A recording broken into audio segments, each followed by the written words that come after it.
forsaken places of history, ominous and mysterious. The British Empire, once the largest empire on Earth, protected by the Royal Navy for 3 centuries. Then, the empire dissolved, leaving a weighty legacy and a yearning for former glory.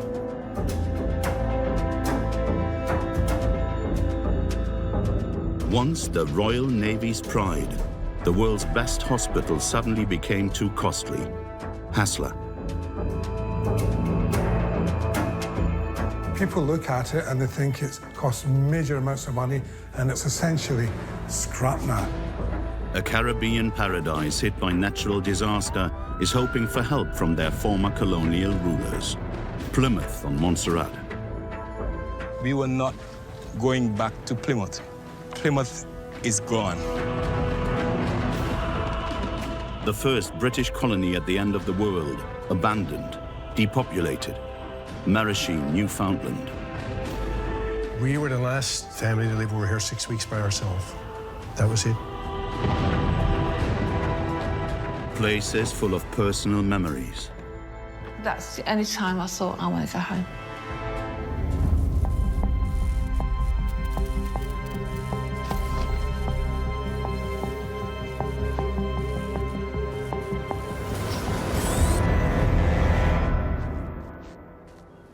Wars have been fought at sea for thousands of years.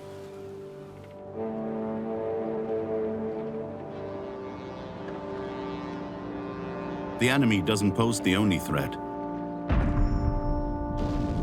Storms, hunger, thirst, and disease play their part as well. In the 18th century, the British forces declared war on these threats and built a unique naval hospital. The Royal Hospital Haslar.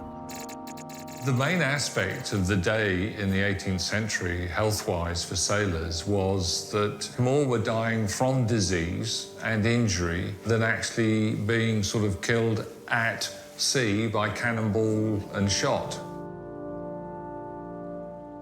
My name is Eric Burbeck, and I joined Haslar in September of 1964. The British Admiralty acquired the land in 1745. It cost £100,000 to build, twice the price of the Admiralty's headquarters in London. Opened in 1753, it was Europe's biggest brick building. It was built to nurse sailors back to health and to save costs. If you were in British waters, the captain would give you a few pennies, but you'd have probably fallen into the local tavern, you'd have drunk yourself to death or died from your disease in the, within a couple of days. Haslar did change that. Haslar lies on a peninsula in the south of England. The hospital was once surrounded by a high wall complete with watchtowers. Many of the sailors were conscripted by force and would attempt to desert at the earliest opportunity. Patients were brought to the hospital by boat. Upon arrival, a strict procedure was followed, but like today, it could take some time before a doctor was available. Here we are in the arcade, which was the main reception area for the wounded and injured. After the decisive sea battle against Napoleon in 1805, several thousand wounded were brought to Haslar. Following the Battle of Trafalgar, all in one day they discharged their sick and even dying, who were brought on handcarts from the port up through the main gate, in through these doors, and here into the arcade, and taken off the handcarts and laid on the stones to await to be seen by the physicians and the surgeons. They bled their lifeblood into these very stones.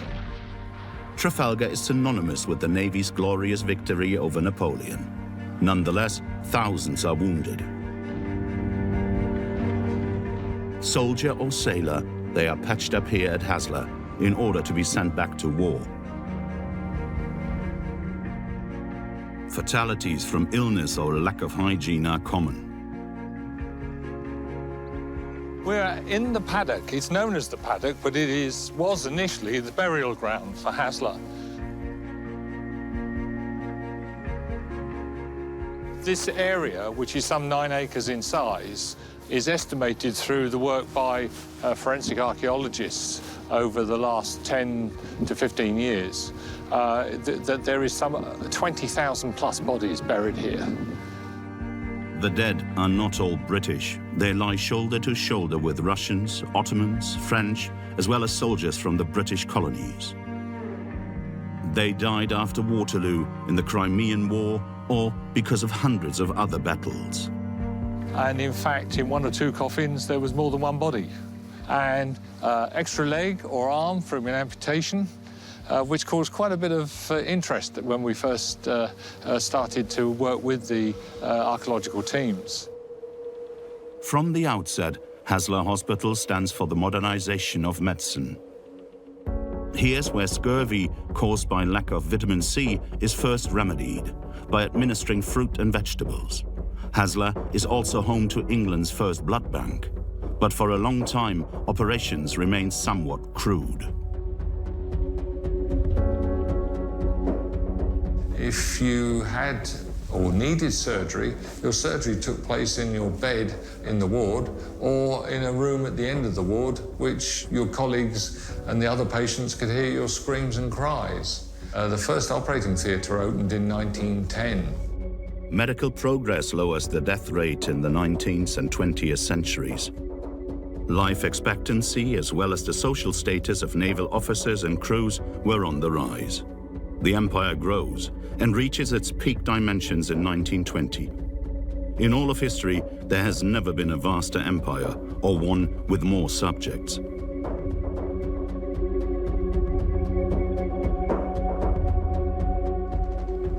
But the glamour of the famous naval hospital is beginning to fade.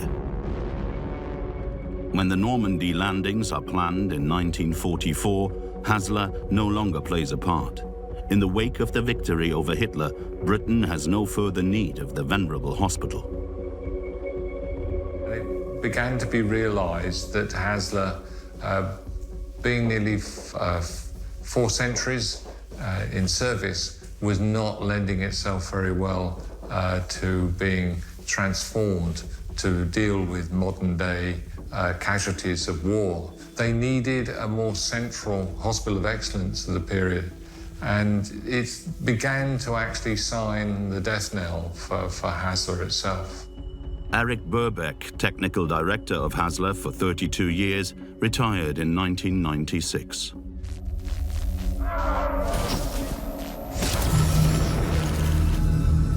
Newfoundland, Canada today. Over 1,000 years ago, the Vikings were the first Europeans to reach America, but they didn't stay.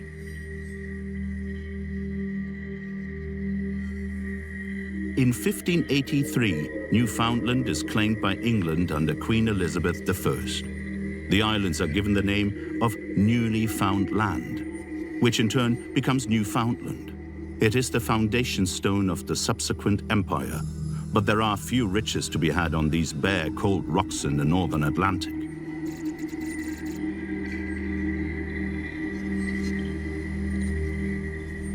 We did the very basic things. It was very normal, but lots to do, and much of it closely related to being people born by the sea.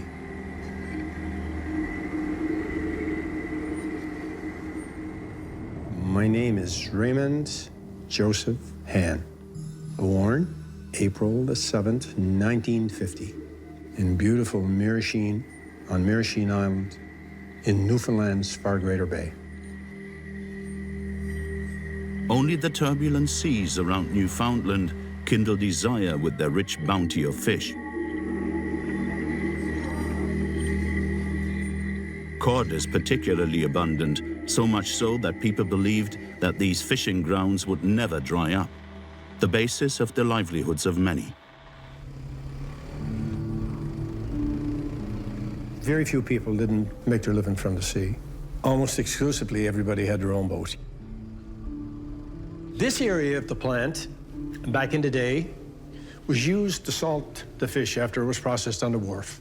It would be landed on the wharf, split, and washed and brought in here.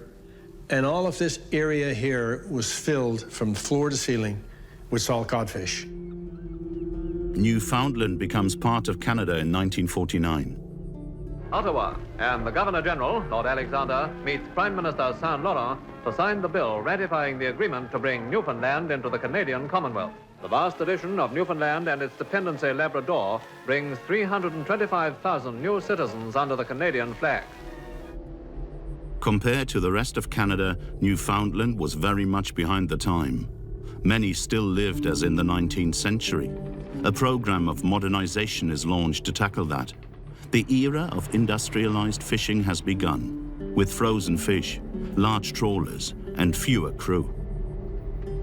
But in 1949, we marginally voted to become a part of Canada. That might have set the wheels in motion for this modernization agenda that Joey Smallwood and the government of the day had embarked on, because there was no doubt that, we were behind in this province in terms of any kind of modernization, and we had a lot of catching up to do.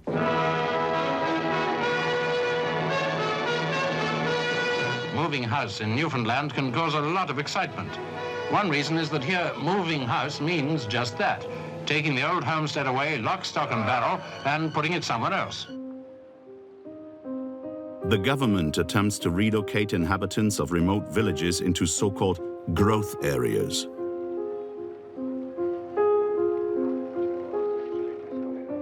Incentives are modern streets, schools, and healthcare.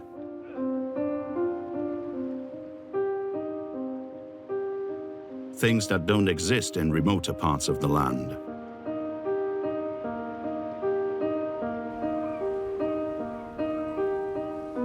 The head of the household would be paid $1,000, and there would be $200 for every other dependent in the family. So my father left all his property, land, buildings, shops, store loft, stage, wharves, and he got $3,400. And it wasn't enough to buy an outhouse where we moved, quite frankly. Between 1957 and 1975, more than 300 villages are abandoned, and 30,000 people are relocated, more than 10% of the population. For many, an enduring trauma. We left Merasheen on October the 9th, 1968. We were the last family to live. We were here 6 weeks by ourselves. On the last day, and my father said to me, "Ray boy, you better go up and shut down the power and close the door and see that everything is okay." So I went up and turned off the switches, shut down the generator, and closed the door and walked away. Merasheen was left to the spirits. That was it. Today, Ray is Merasheen's unofficial mayor and guardian of remembrances for the next generations.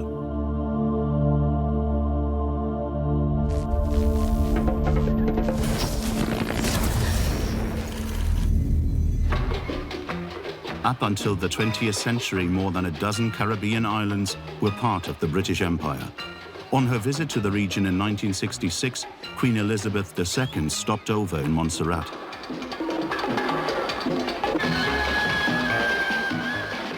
The island is still a so-called overseas territory of the British Crown.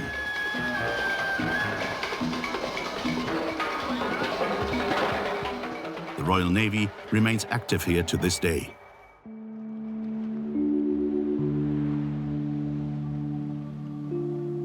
British battleships perform various roles. Sometimes they would do community projects, but as a significant part of it, we did a lot of simulation exercises from a disaster or emergency management standpoint. I'm Norman Castle. I'm a local businessman involved in many different things, in addition to being a tour operator. In the Caribbean, catastrophe prevention is mainly called for during the hurricane season. Montserrat is hit in 1989. Hurricane Hugo devastated the capital, Plymouth. More than 90% of buildings are destroyed. Just when everybody was saying that, well, you know, it would take us 10, 20 years to rebuild, we were really back on track within about 2 years. Montserrat's capital is resurrected to new splendor with the help of British aid. But storms are not the island's only worry. The Soufriere Hills volcano lies in its south. My father very often took us to the Soufriere, and we would carry eggs and cook them on a string or piece of cloth, and sometimes we put our hands where the warm water was coming out. Montserrat is part of the Lesser Antilles and of volcanic origin. The Lesser Antilles are a volcanic island arc.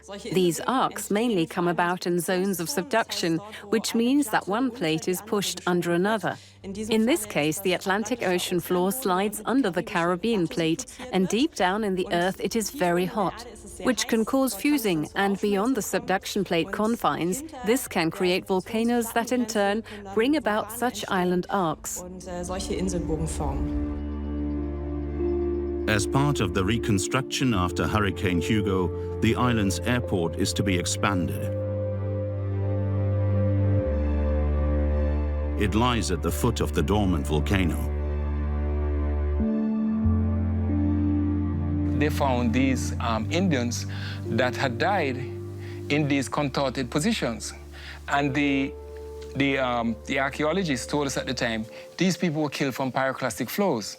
And it was interesting to see it was so similar in terms of this contorted fetal position, which even when we look at photographs from Pompeii and other similar type volcanoes, that it's just so similar. Life on Montserrat continues as before. In its 500 years of colonial history, the volcano has never erupted. Communal recollection often forgets an eruption, and so the idea of an eruption is not in people's heads, which is why there is little fear of or respect for the volcano.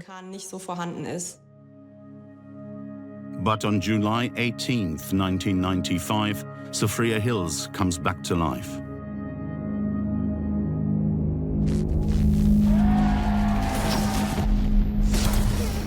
Back in the south of England and the former naval hospital Haslar.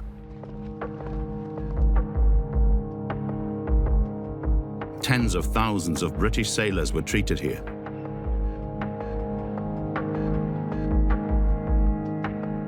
Doctors at Haslar saved thousands of lives. Some of the families have been in the Navy for generations.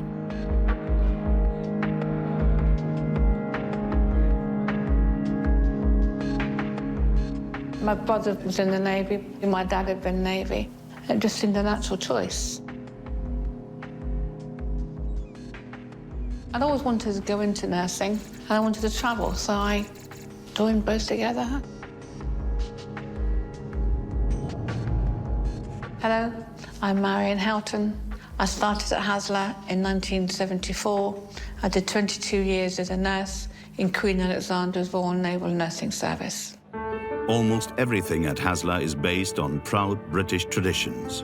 The first British Nurses Association is formed in 1883. Queen Consort Alexandra becomes patron of nursing in 1902, and the service is renamed in her honor. It was the first time I'd ever left home, and I wasn't sure whether I'd made the right decision. Marion Houghton trained as a urology nurse. This is her first time back at Haslar since its closure.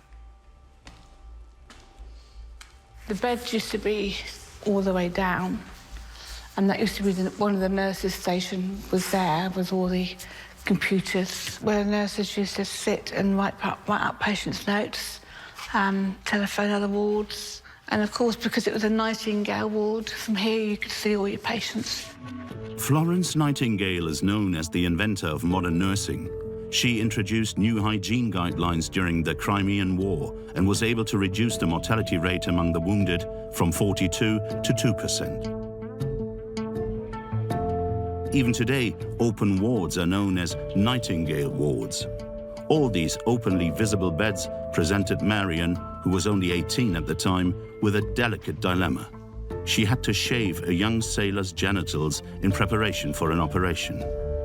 I was a very new probationary nurse, and the staff nurse had asked me to go and shave a gentleman. Now, I'd never seen a gentleman from the waist down, and I was mortified. And I think I was so red-faced, and he was very red-faced. But luckily, the sister came in and rescued me and said, OK, go away, I'll do this. But that was really... I look back now and I think how silly it was, but then it was pretty... At the end of the Second World War, the Empire is lost, and the Navy was grieving over some of their lost status. But today, as for 350 years, the bulwark of England's defense is His Majesty's Navy. And if a new war comes to Britain, she will again depend upon the ships of this Navy to keep the sea lanes open for the arms, the raw materials, and the food which she must import if the British Empire is to survive.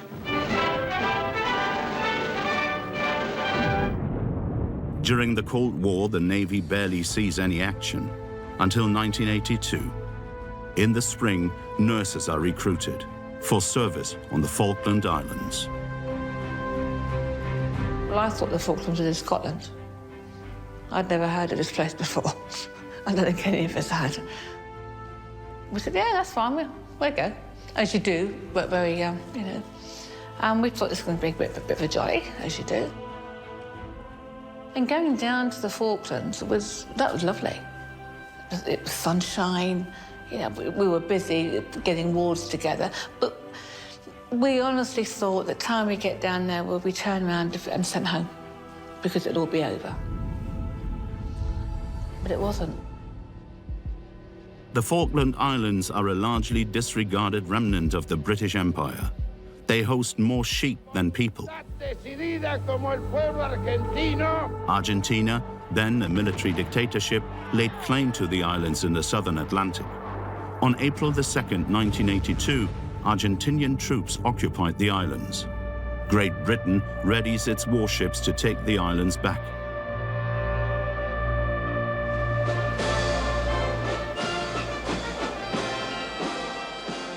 Marion Houghton was serving on the SS Uganda. Argentina possessed modern missiles and deployed them against the British.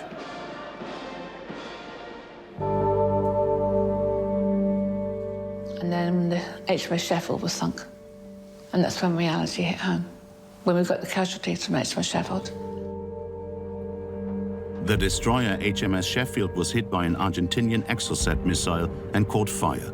20 seamen died, 24 are wounded.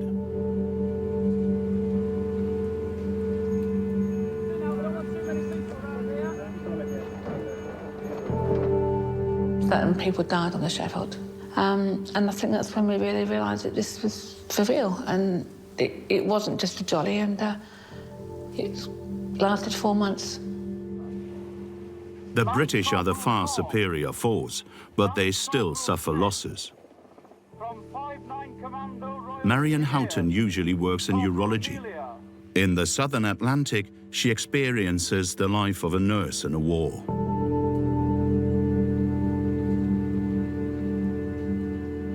I'd just finished my duty, but we got called back. And I always remember walking past, we had a little kitchen on the way to this ward. And I remember saying to my colleague, God, someone's burnt the toast tonight. But it wasn't toast.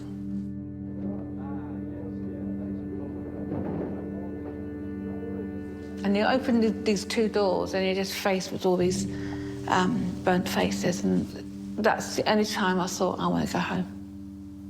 I don't want to be here. Great Britain retook the Falklands. The returning troops, among them Marion Houghton, are greeted as heroes. She works at Haslar until her retirement.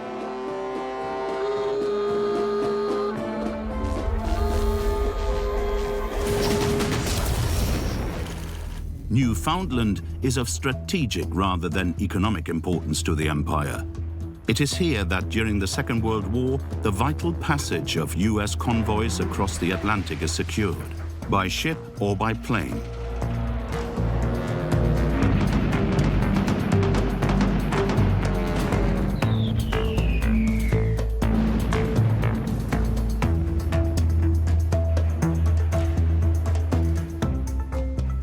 Newfoundland is home to Gander Airport, the world's largest for a while. US dollars flood into Newfoundland. US soldiers bring the American way of life with them, a challenge for the conservative and deeply religious population. While we were at the college, Littledale College in St. John's, Father Lewis from here came in recruiting for teachers from Merasheen. And my friend was sat behind me in class, right? So I turned around to her and I said, let's go. My name is Doreen Ennis, and I was a former teacher here in Merasheen, and I live in Placentia, Newfoundland now. Doreen and her friend take a ship to Merasheen. She looked out through the windows, and all you could see was rock. And she said, that's not land, she said. I said, well, that's Merasheen. That's just one big rock, right? Little remains of the school Doreen Ennis once taught at. We're coming now to the site of the school.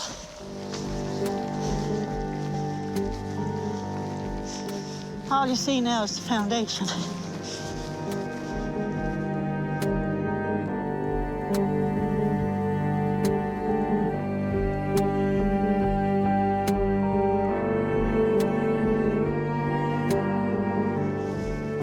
This was our front door.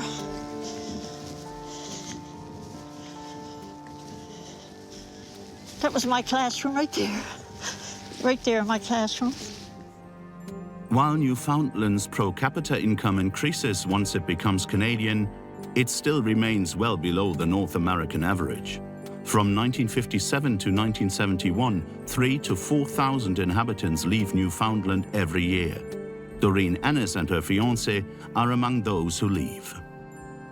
George was out of the service and he was living here. And I had planned to go to Toronto with my mom because I had brothers living up there.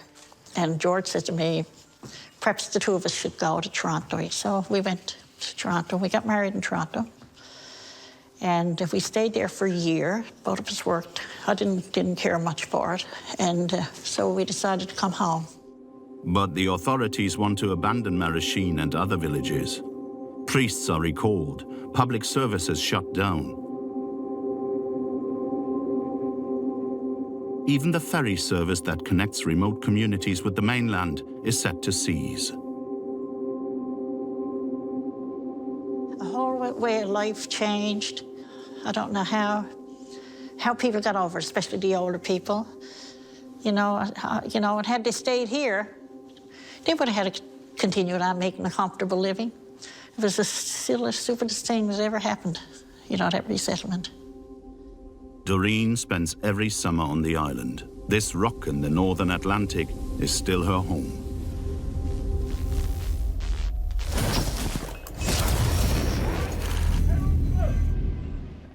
The HMS Victory, flagship of the Royal Navy, victorious at Trafalgar. And the then newest submarines are moored near the Royal Hospital Haslar. The Empire, the Navy, and the Crown are fused in history. Queen Elizabeth II visits the famous naval hospital in 1959. Among those who awaited the Queen on the playing fields of the Royal Naval Hospital Haslar were the submarine Old Comrade. Haslar's glory days are already over at this point. To maximize occupancy, civilian patients are being accepted. One of them is Jeff O'Neill.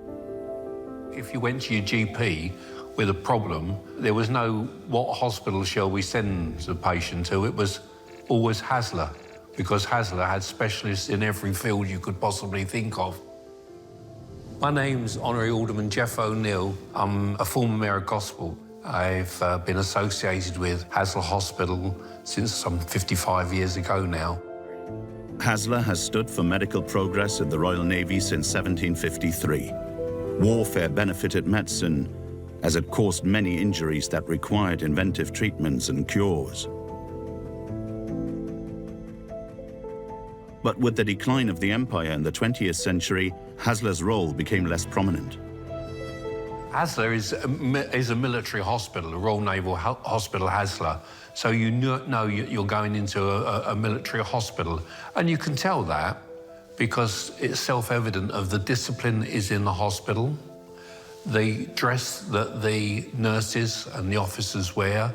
You know that what level they are, what their skills are. In the second half of the 20th century, more and more British colonies gained their independence. The empire is shrinking, and the Royal Navy's significance is diminishing as well. Haslar can only remain viable by also accepting civilian patients. As surgery has changed, and the approach to surgery and patient care changed, and nursing care, it increased. But from D-Day, between D-Day and the Falklands, one of the biggest changes was in 1948 when the National Health Service was provided with 84 beds in the hospital for just civilian patients. Great Britain has had a National Health Service since 1946. A portion of Haslar is now reserved for patients from the region.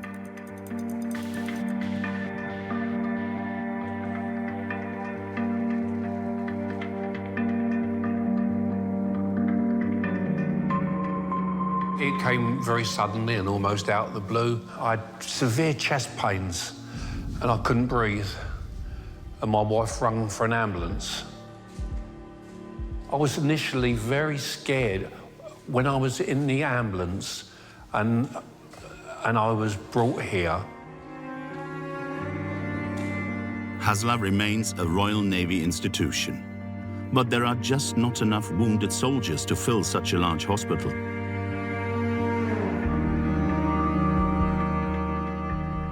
Increasingly, Haslar treats civilians and becomes an integral part of the city of Gosport.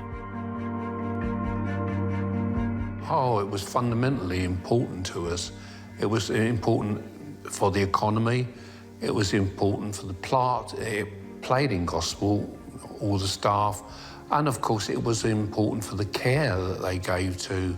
There were so many specialists in different fields at the hospital, they could really cater for every department. But that's all in the past. Nowadays, patients are treated in the neighboring city of Portsmouth.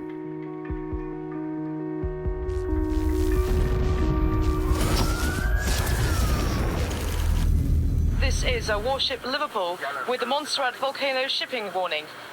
A British dependent territory is in trouble. A British warship has been sent to the scene. The presence of HMS Liverpool in the waters off Montserrat is symbolic of Britain's commitment to this island, but more than that, its crew have come to work. On the Caribbean island of Montserrat, an impending natural disaster is looming, one that not even the military can stop. The Soufriere Hills volcano is threatening Montserrat and especially the capital city of Plymouth. We were told that there was a 5% chance of Plymouth being inundated by volcanic activity. I remember us discussing this thing and saying, well, 5% is a very low probability. But the bottom line was, if even it was 1% of a chance, there's still a possibility. And unfortunately, that was what happened with Plymouth. On July 18th in 1995, Soufriere Hills awakens from a deceptive sleep. It started out initially with us hearing these sounds of jet engines coming from the hills. When we started getting ash, little speckles of black ash. And that's when someone started saying, well, this must be volcano related. Plymouth is home to 4,000 of the island's 12,000 inhabitants. At the first signs, the capital's inhabitants are evacuated to safety. As yet, no one has given up on the city or the island, but the actual eruption has not even begun. The eruption of Soufriere Hills was preceded by increased earthquake activity. Finally, new magma reached the surface and a very typical dome eruption developed. Since more and more magma kept pushing up and gases also increased the pressure, Soufriere Hills showed several phases of the dome rising and then collapsing again, creating pyroclastic flows. A mixture of heated gases, dust and debris shoots into the valley.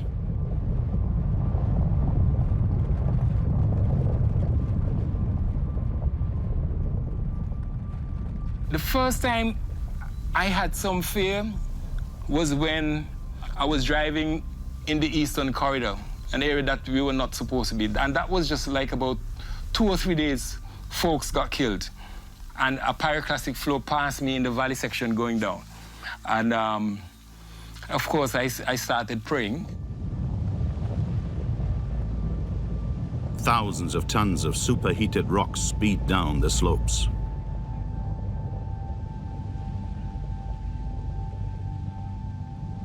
Pyroclastic flows are a mixture of gases, ashes, and larger stone fragments. They are extremely hot, up to 1,000 degrees, and very fast, up to 200 kilometers per hour. This makes them highly destructive on impact of larger stone fragments because of their speed and their heat. Obviously, they are deadly for people, animals, and vegetation. They can even melt metals and buildings. Their biggest threat is that you cannot escape them fast enough.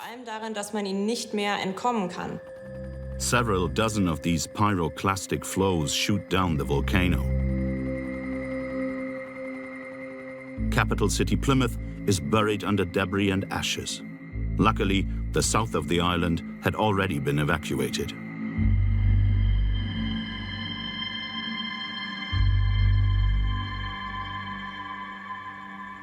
This government headquarters was struck by a pyroclastic flow, and it was really a very it was a memorable moment, but very distinctive in the sense that there was a good crowd, but it was so quiet because it's at that point people realized we were not going back to Plymouth. Plymouth is gone. In spite of the timely evacuation, 19 people die because they return to the prohibited area. New eruptions and mudslides caused by rainfalls bury Plymouth under huge amounts of volcano ash.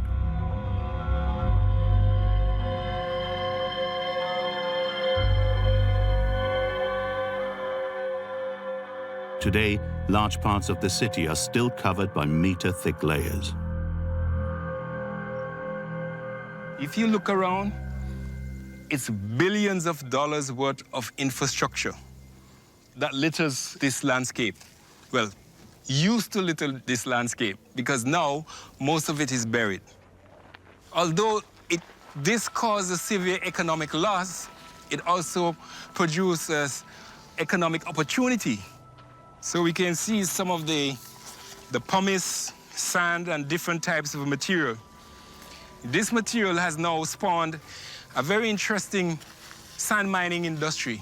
It is now a multi-million-dollar industry on the island. Before the eruption, Montserrat had 12,000 inhabitants. Only 5,000 now remain. The economy has still not recovered in spite of the 30 million euros that London contributes annually. It's still a very, very, very, very beautiful island. And I want to see that maintained. I want to see the protection of our environment. It's critical. I just want a slow-moving, but very efficient-moving pace in my country. That's what I want to see for future Montserrat. But moreover, a quiet volcano.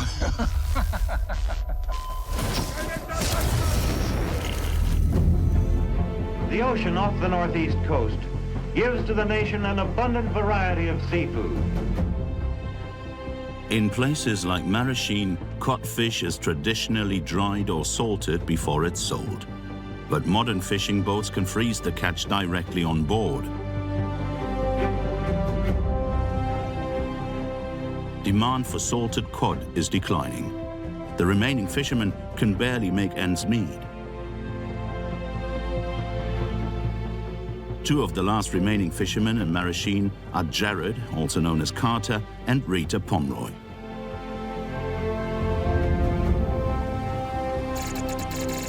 As far as I can remember, I'd say probably roughly around 200 years. My great-grandfather and my grandfather, my father, and I'm the last of the Pomeroy fishermen anyway, that in our bloodline. My name is Gerard Pomeroy. I'm an inshore harvester. I live in Merasheen, and that's where I'm going to die. His wife also fishes professionally. My name is Rita Pomeroy. I live on Merasheen Island, which I consider my home. Queen Elizabeth visited Newfoundland in 1959. The former colony is now Canadian. It is independent, but still part of the Commonwealth, with the Queen as head of state.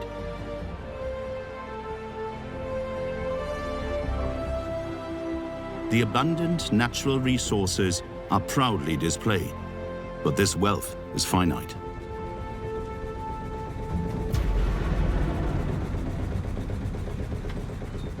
Here, just not biting. Feel on nibbling? Yeah. The last few years out here, there's absolutely nothing. You have a job to get one to eat out of. Whatever's after happening out here, I don't know. Since the 1950s, large factory ships have decimated the cod. Trawlers catch up to 60 tons of fish per boat. Moreover, they only require a fraction of the manpower in comparison to net and line fishing.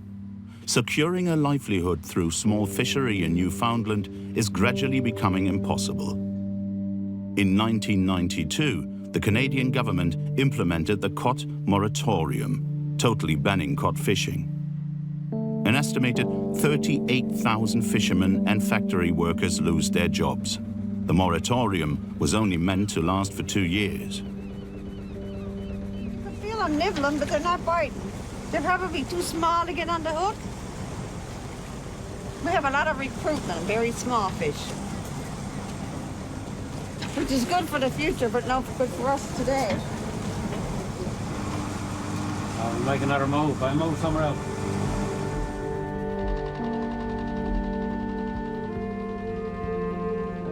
Fishing is not easy. It's a very hard job. When the fishing is there, it's good. But when the cod is not plentiful, you don't make the wages that you need to survive for the next year. But all in all, it's still very exciting and very, very rewarding. Very good for your soul to be on the water, to be your own boss. But since fish numbers have not recuperated sufficiently, the ban is still being partly upheld, making commercial fishery in Newfoundland a thing of the past. Under strict limitations, only very few fishing licenses are issued. They cost 10,000 Canadian dollars, a risky investment. Rita and Carter continue to take that risk.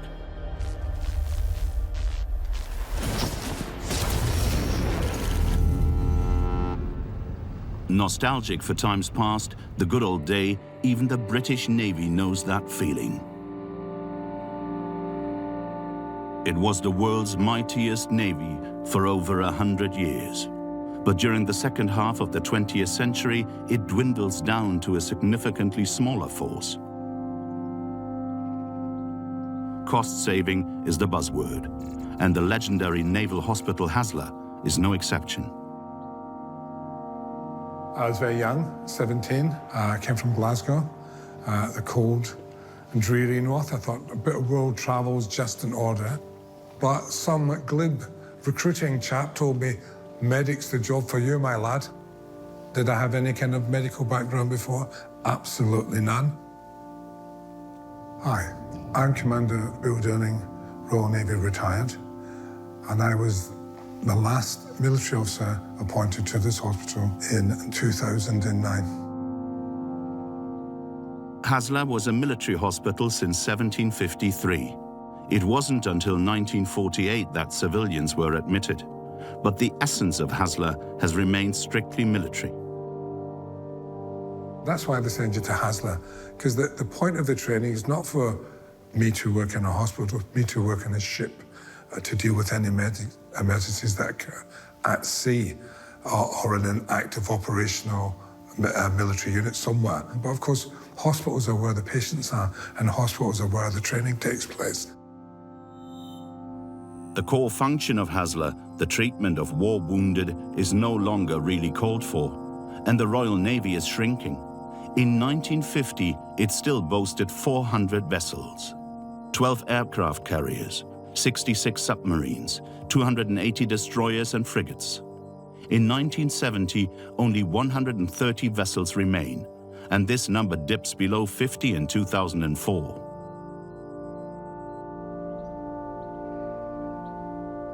Bill Durning becomes managing director of Haslar. He knows that the purely civilian future for his military hospital is not an option. I never imagined it would ever close, and I never imagined it was closed with me being the last military person ever to be appointed within the grounds of this hospital. That's something I'll carry. It's something that makes me a little unique. In 2007, the prestigious hospital passes into the hands of the National Health Service.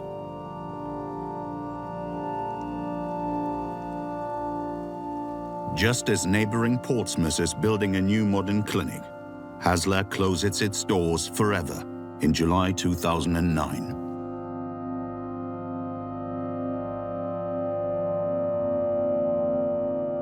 I just then took the opportunity just to drive around and walk around the place for a last time, because I knew from that point on it would never be the same again. The closure of Haslar with its inherent cost stirs criticism. Until the bitter end, the hospital had been kept up to date technologically. Much of the equipment is now redundant. This is the part of the hospital where people get quite emotional about. This is the Department of Nuclear Medicine. People look at it and they think it costs major amounts of money and it was abandoned. It did cost major amounts of money, but with everything, technology lasts a briefest of time and it's now very old. But it was offered at, but there were no takers. So it's essentially scrap now. An investor purchases Haslar's grounds and structures. Britain's historic naval hospital is being turned into flats. The southern location, the sturdy buildings, and not least its place in history, make for attractive properties.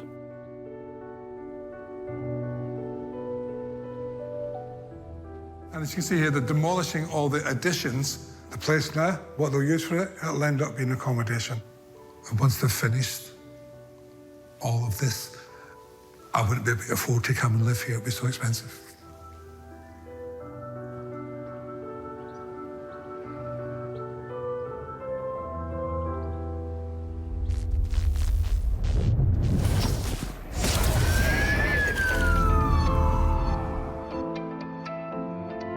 On the Caribbean island of Montserrat, nothing will ever be the same either. In the aftermath of Soufri's Hills eruption in 1997, 5 out of 6 inhabitants lose their homes.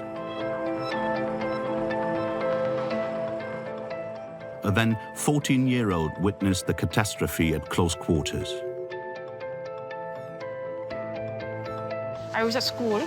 We heard the collapse. It was a very bright day, a very sunny day like today. You put your hand in front of your face and you couldn't see a thing. It was pitch black. Hi, my name is Vita Wade, and I am from Montserrat. I have lived through our volcano eruptions, and I have returned to Montserrat to be a part of its redevelopment. The climax of the eruption takes place on June the 25th, 1997. The deadliest eruption on this island for almost 400 years. Mount Soufriere has come to life once again, spewing ash and rock more than 5 miles up into the Caribbean skies. The very future of Montserrat as an inhabited island is now in the balance. Vita Wade and her family are evacuated, but safety is relative. We got into the car, I remember, and headed to near the hospital. And you could smell the burning on the island. You could smell the burning of the trees. I saw my dad come home, and he was covered, he was white in ash, and he was shaken. He's a very strong, brave black man, and he was just shaking like a leaf. His foot was swollen, and he said that he had gotten injured. His car tire had caught fire, and his feet, as a result, as he jumped out of the car, caught fire. Before the eruption, Montserrat had 12,000 inhabitants. Nearly 10,000 flee the island.